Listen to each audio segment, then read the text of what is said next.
Alright, how's it going, guys? So today we're going to be talking about Ryan Gosling's directorial debut, Lost River. I saw Lost River at a test screening. Well, it wasn't a test screening. It was like a screener. 2 weeks ago, something about that. And I had been super interested in this movie for a decent amount of time. I love Ryan Gosling. I love the work that he's done with Nicholas Winding Refn and Derek Cianfrance, and I was just very interested to see kind of what his thing was going to be. Um,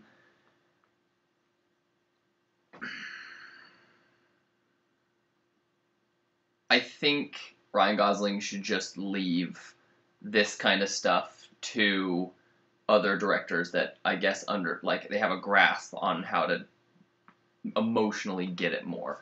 Lost River is essentially it's the story of Billy, played by Christina Hendricks, and she is fighting for her home for her children in the fictional city of Lost River, and it's essentially her having to go to the bank and to do bad things. I guess it's just kind of like degrading, weird, surreal things in order to try to keep her home, while her teenage son, who I can't even remember his name, essentially goes off to this place called Bullytown, which is run by kind of a bad dictator kind of character played by Matt Smith from Doctor Who.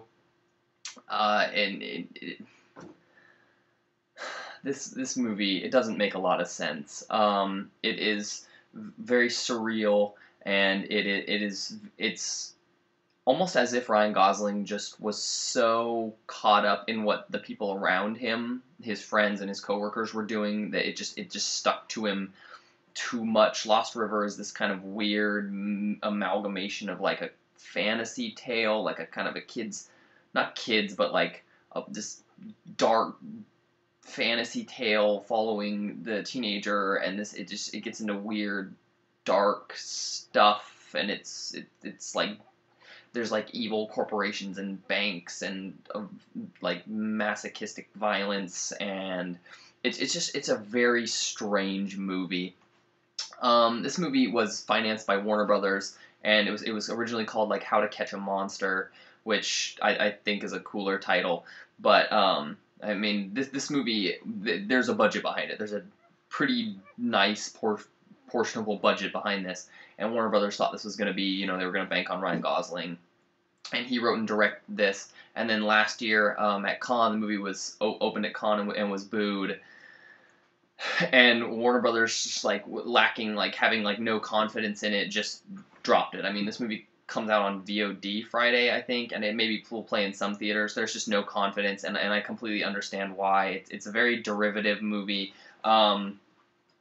I don't know, but the thing about all of this is I actually enjoyed a sizable amount of this. I did the same thing with Only God Forgives. I saw Only God Forgives in theaters 2 years ago, and I made a review just slamming it because I really did not like it.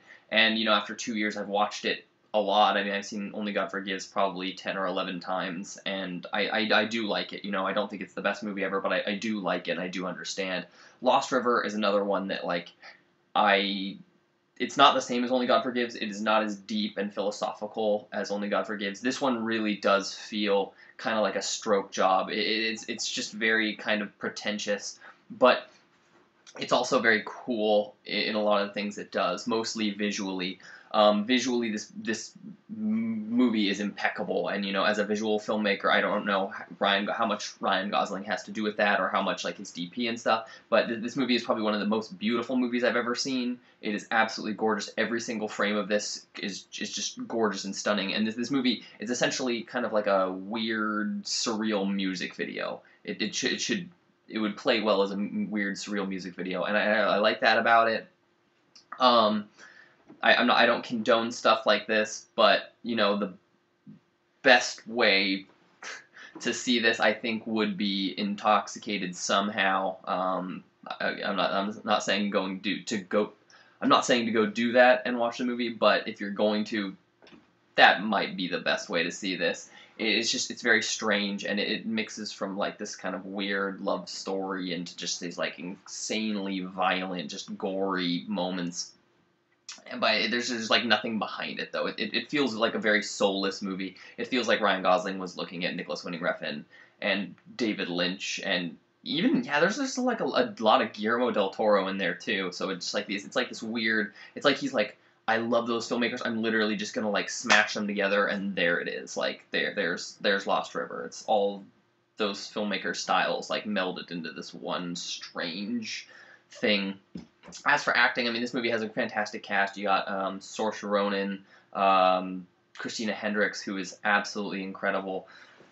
I think she's incredible just because she is incredible. Like, she's absolutely beautiful, and she's a fantastic actress. I hear so many people, like, just talk about how what she looks like and never, like, talk about her acting, and she is so good. She's probably one of the best parts of this. You got Ben Mendelsohn, who's in Place Beyond the Pines, and he's in that new show Bloodline. He's really good. I need to quickly look something up just because I need to give this kid credit. The main kid, I'm trying to remember what his name is. Bones. Okay, his name is Bones. He's the son of Christina Hendricks. He's played by Ian De Costaker. I'm sorry if I just butchered that. I know I did, but he's good too. It's just the movie. There's so much about it that's good, and then there's so much about it that is just weird and derivative and very like pretentious, and it's just a strange movie. Quickly before I end, though, I'm going to talk about the soundtrack, which is done by the Chromatics and Johnny Jewel.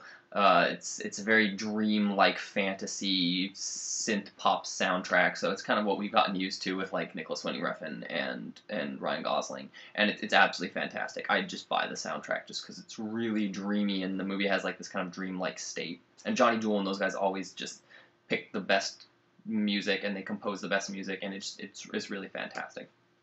I'm on the fence about this movie. There's a lot of things that I like, and there's a lot of things that I don't like. I know as a mainstream audience, people will not like this movie. I hear a lot of people, most people I talk to hate Only God Forgives. I feel like this is actually gonna like probably have less supporters than Only God Forgives, because it feels not as like genuine as Only God Forgives does. For what it is, I enjoyed it. I'm gonna give Lost River a 6 out of 10. I'm being pretty generous right now, just because like there were things I liked about it.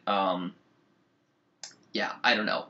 I'd love to know what you guys think. Let me know once you've seen the movie down in the comments. I think it comes out Friday on VOD. Also, you can follow me on Twitter for other reviews. I'm going to have a review coming up in the next couple days of Ex Machina. I have to wait to actually see that one in a normal showing. I'm really excited to see it. It's one of my top 10 films, and I'm really excited to see it. So, thanks for watching, guys. See Lost River or don't see Lost River when it comes out, and I'll see you later.